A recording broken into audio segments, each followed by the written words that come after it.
All right, welcome back to ABA exam review and our BCBA exam practice question series, where we're going through the next set of questions together and breaking them down. If you're new to the channel, welcome. If you're returning, welcome back. Please like and subscribe for all of our updates. Check out behavioranalyststudy.com for all of our study materials, including our combo pack. When you pass, let us know so we can include you in the Sunday shout out. Work hard, study hard. Let's get going. For the last 3 weeks, Mr. Bradley has taught subtraction to his students. Today, Mr. Bradley hands out a worksheet to his class. The ungraded worksheet features 2-digit minus 1-digit math problems that Mr. Bradley has not taught previously. Mr. Bradley is most likely conducting a what? We're looking at Mr. Bradley's intervention behavior here, and what do we know? Always ask yourself, what do I know? What do I know from the question? That prevents you from going straight to the questions and rushing too quick. Always say, what do I know? Or what do we know? So, Mr. Bradley taught subtraction. We know he's taught the skill of subtraction. However, today, he gave a worksheet of ungraded 2-digit minus 1-digit math problems that he had not taught. What is Mr. Bradley looking for? What is he trying to conduct? A maintenance probe. Well, you've got to be careful because Mr. Bradley never taught the problems that he distributed, and untaught behaviors are not maintained. Maintained behaviors are behaviors that continue after teaching stops. What he's doing is a generalization probe. He wants to see, I taught subtraction, has it generalized to these 2-digit minus 1-digit math problems that I haven't taught? Not a reinforcement assessment because there's no reinforcer assessments happening here. He's simply looking for generalization. And it isn't a fluency probe. He's not testing for fluency here, right? He's not rapidly giving these known or taught items back to back to back. He's looking for these untaught items to occur based on previously taught items.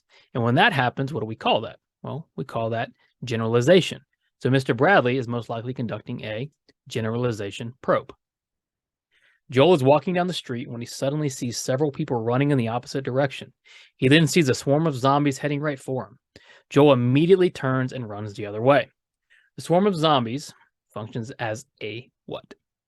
Now, the swarm of zombies happens after he sees the people running the opposite direction. And Joel at any point could have turned and ran the opposite direction. Potentially, seeing the people run the opposite direction was an MO. Maybe it increased the value of going the opposite direction. It could have even been an evocative effect, right? Where temporarily it changed Joel's behavior. But it wasn't an SD. The SD was the swarm of zombies because the SD occurred right before Joel turning and running the other way. And so what did the swarm of zombies represent? If Joel saw the swarm and ran the other way, what was he doing? A, SD for positive reinforcement. Do the swarm of zombies function as an SD for positive reinforcement? No. And why not? Well, Joel is avoiding or escaping the zombies. He's not going to the zombies. He's not going to see the zombies. He's running the other way. He's attempting to get away, escape, avoid. And when we escape, avoid, what is that considered? Well, that's negative reinforcement. The swarm of zombies functions as an SD for negative reinforcement because the swarm of zombies signals there's reinforcement available for escape or running away. It's not an establishing operation. Seeing the people run the opposite direction may have been an establishing operation. And it's not a, well, it should be a D, but it's not an S delta for negative reinforcement. And S delta means it's unavailable. The swarm of zombies are signaling negative reinforcement is available for avoiding or escaping zombies themselves. So the swarm of zombies functions as a B, SD for negative reinforcement. A coach conducting a scrimmage, a music teacher holding a mock audition, and a theater director holding a dress rehearsal are all examples of what? This is a generalization, intervention, programming question. We always program for generalization. We don't hope and pray and wait and see. We program for generalization. Specifically, we have strategies we use, right? Programming common stimuli. We try to make the environment as close to the real environment as possible, and we try to train with as much of the real environment as possible. Teaching loosely is different than common stimuli because teaching loosely, we alter non-critical aspects of the environment. We don't want non-critical aspects of the environment having control over the behavior. C, general case analysis. With general case analysis, we do a deep, thorough assessment of everything that could possibly happen in our generalized setting, right? So it's basically a big assessment for generalization. And then D, multiple exemplar training. We train several different responses. We train several different stimuli, right? Because we're just trying to predict and see what all can happen. And we're trying to prepare by training all of those different things. When a coach conducts a scrimmage, a music teacher holds a mock audition, and a theater director holds a dress rehearsal, well, they're not training anything here, right? They're not training multiple exemplars. What they're doing is they're programming common stimuli. A baseball coach puts his players out on the field. They get in game-like situations. A music teacher has a mock audition. Maybe they have a mock audience and mock things that might go wrong. A theater director holds a dress rehearsal, right? It's not a real thing, but it's very close to the real thing. They're programming common stimuli to encourage this generalization. They're not teaching loosely because these are critical aspects, right, of the environment.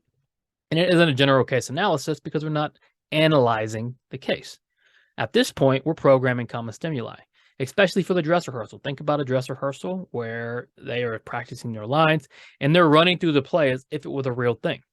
It's not the real thing, but they're programming it as it was, right? Programming common stimuli that they might see and probably will see in the real performance. So all these are examples of A, programming common stimuli. A manager of a supermarket is teaching his employee the code to the safe. He starts by entering the first 4 digits of the code and then letting the employee enter the last digit himself. He then only enters 3 digits and the employee enters the other 2. What type of task chain does this resemble? Should be a fairly straightforward chaining question. What do we know? We know that he's teaching the employee the code. He enters the first 4 digits, lets the employee enter the last digit. He enters 3 digits, employee enters the other 2. What is he doing? He's prompting through all of the steps and letting the employee do the last one. Prompting through all of the steps, letting the employee do the last 2. So we are teaching backwards.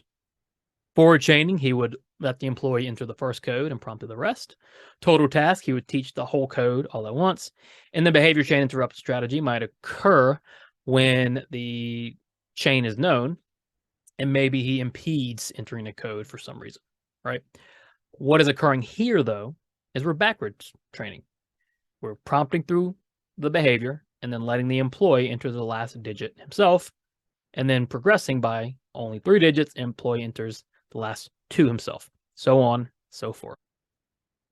When using a differential reinforcement of incompatible behavior intervention, what should be taken into consideration regarding the replacement behavior? Now, when we're thinking about incompatible behaviors and alternative behaviors, what that is saying is we're teaching a replacement. We're teaching a behavior to replace the one we're getting rid of, which is the fair parable. And when we're teaching that replacement behavior, there are certain things we need to consider. So what do we need to consider about the replacement behavior? A, it should be functionally equivalent to the target behavior. Absolutely, right? We need that behavior to meet the same need as the old behavior. We can't remove a client's ability to escape without giving them a more functionally equivalent way to do it. Because if we don't, they're just going to regress back to the old behavior. B, it should not be topographically similar to the target behavior. This is specific to the incompatible behavior intervention. If we're teaching incompatible behaviors, we don't want a replacement behavior that is topographically the same. It doesn't fit. C, it should already be in the learner's repertoire. Always, if you're going to teach a replacement, you want to be sure that it's already in the learner's repertoire. We're not spending time differentially reinforcing and teaching an alternative behavior while also teaching the alternative behavior. It doesn't work like that. It needs to already be in the learner's repertoire. So when we're teaching replacement behaviors for incompatible behaviors, 1, it's got to be functionally equivalent. 2, it should not be topographically similar. And 3, it should already be in the learner's repertoire. So our answer is going to be D, all the above. You always viewed The Bachelor was not worth your time to watch. One night, you were over at your friend's house and they happened to be watching The Bachelor. Before you know it, you're engaged in conversations about The Bachelor, buying The Bachelor merchandise, and arguing with people online about The Bachelor. Watching The Bachelor at your friend's house represents a what? All right, kind of a teaching question here. what does this represent? What has happened?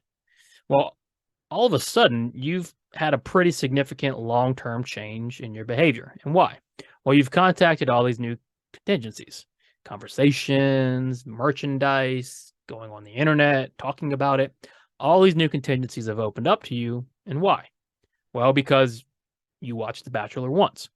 So a very small, easy behavior led to long-term change in your behavior.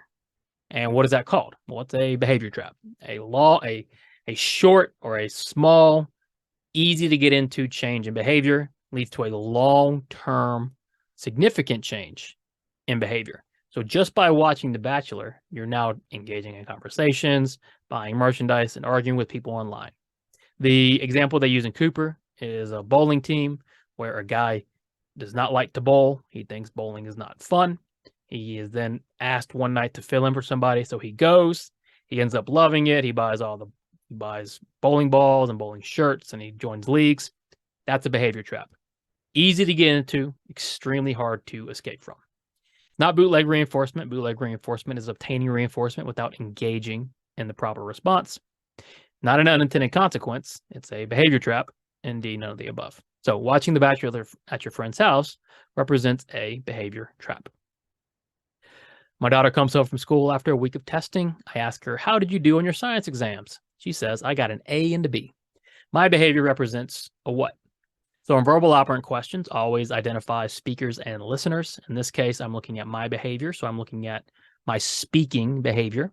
And what was my speaking behavior? I said, how did you do on your science exams? In that context, my daughter was the listener. When my daughter says, I got an A and a B, I become the listener. But we're not looking at that sequence. We're looking at my behavior of how did you do on your science exams? So what am I conveying here? Is it a tact? Well, no, I'm not labeling anything. It wasn't evoked by the nonverbal SD of science exam. Was it a B, an interverbal? It was not. An interverbal was evoked by a verbal SD. I was the one who asked the question. Is it an impure tact?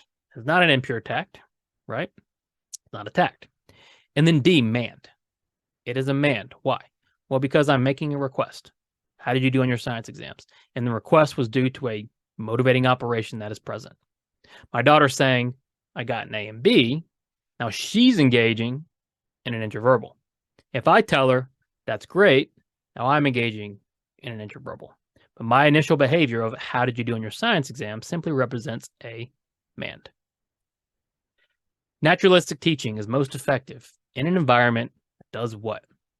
Why do we use naturalistic teaching? Because our two umbrellas typically are discrete trial. Naturalistic discrete trial is great for new behaviors, strengthening behaviors. Naturalistic teaching is good for maintaining, generalizing. So when is naturalistic teaching the most effective? In what environment? A, it produces no punishment. Well, we can't contrive the environment to where it produces no punishment because then it's going to lack that natural aspect. B, offers opportunity for the skills to maintain. Yes, right? We want an environment, a natural environment that offers naturally occurring reinforcement. Behavior can maintain better if there's naturally occurring reinforcement available. C, prevents the learner from making mistakes. Again, we want it naturalistic. In the natural environment, learners will make mistakes. And then D is systematically controlled. Don't want to systematically control naturalistic teaching. It needs to be incidental. It needs to be step by step. It needs to be case by case. We are incidentally teaching using naturally occurring opportunities. So we want an environment, ideally, that offers opportunities for skills to maintain. Producing no punishment, preventing learners from making mistakes, and systematically controlling the environment is not very natural. Naturalistic teaching is all about trying to imitate and use the natural environment to your advantage. Awesome. Thank you for watching. Please like and subscribe. Check out behavioranalyststudio.com for all of our study materials. As always, when you pass, let us know so we can include you in the Sunday shout out. Work hard, study hard. See you soon.